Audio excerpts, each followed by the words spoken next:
Hello everyone, welcome to Chhanda's cuisine. Tasty ও healthy একটি recipe নিয়ে চলে আসলাম আজকের রেসিপিতে থাকছে প্যানকেক তৈরির পদ্ধতি। এই খাবারটা কিন্তু বিশ্বব্যাপী অনেক জনপ্রিয়, খুব কম সময়ে বানানো যায় এবং বাচ্চাদের টিফিনেও এটা তৈরি করে দেওয়া যায়।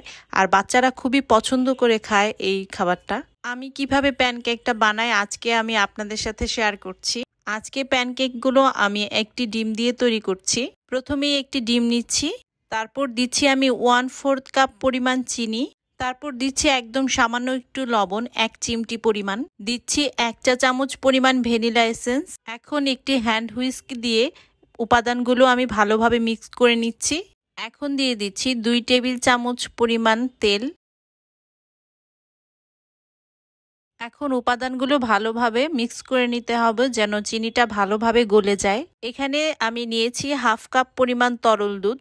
1/2 কাপের অর্ধেকটা আমি এখন ব্যবহার করছি আর বাকি অর্ধেকটা আমি পরবর্তীতে ব্যবহার করব। এখন সবগুলো উপাদান আবার ভালোভাবে মিশিয়ে নিচ্ছি। এখন দিয়ে দিচ্ছি 1 কাপ পরিমাণ ময়দা। আমার এই মেজারমেন্ট কাপের 1 কাপের পরিমাণ হচ্ছে 250 ml। দিচ্ছি 1 চা চামচ পরিমাণ বেকিং পাউডার। আপনারা যদি বেকিং সোডা ব্যবহার করেন তাহলে এখানে 1/2 চা চামচ পরিমাণ বেকিং সোডা ব্যবহার করবেন। এখন আমি সবগুলো উপাদান ভালোভাবে মিশিয়ে নিচ্ছি। এখন যে বাকি অর্ধেকটা দুধ আমি রেখেছিলাম সেটা ব্যবহার করছি। এখন সবগুলো উপাদান এমনভাবে মিশিয়ে নিতে হবে যেন কোনো প্রকার লাম্পস না থাকে।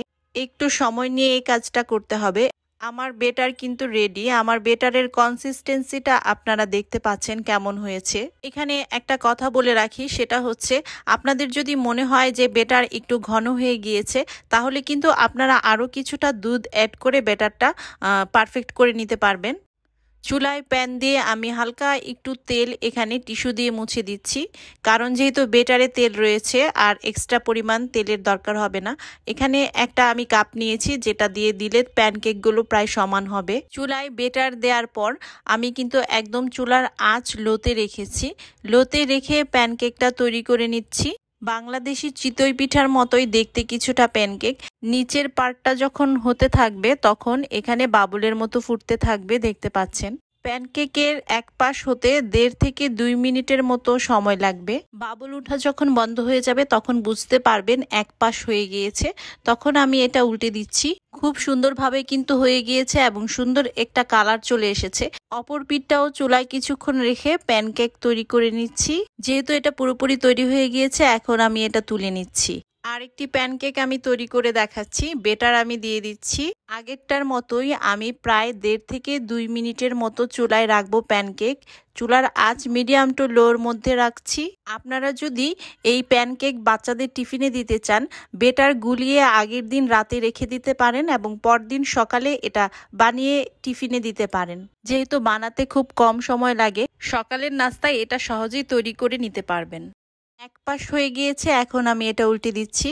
অপর পাশটাও কিছুক্ষণ হওয়ার পর আমি এটা তুলে নিচ্ছি। গুলো আমি সাজিয়ে রেখেছি এখানে দেখতে পাচ্ছেন। তো প্যানকেকের এক পাশ যেহেতু এরকম কালার আসে, অপর পাশটা কিন্তু সেম কালার আসে না, একটু ডিফারেন্ট হয়।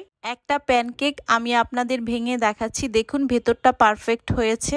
দেশের বাহিরে প্যানকেকটা মেপল সিরাপ বা বাটার দিয়ে পরিবেশন করা হয়।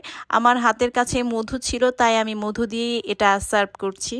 বাচ্চাদেরকে টিফিনে দিতে চাইলে আপনারা এটা নুসিলা বা চকলেট সিরাপ দিয়েও দিতে পারেন। যারা এখনো আমার চ্যানেলটি সাবস্ক্রাইব করেননি, চ্যানেলটি সাবস্ক্রাইব করে পাশে থাকার অনুরোধ রইল। প্যানকেকগুলো আমি একটু কেটে দেখাচ্ছি আপনাদের কেমন হয়েছে। কোনো প্রশ্ন থাকলে আমাকে কমেন্টে জানাবেন। সবাই ভালো থাকবেন, আমার এবং আমার পরিবারের জন্য দোয়া করবেন। আল্লাহ হাফেজ।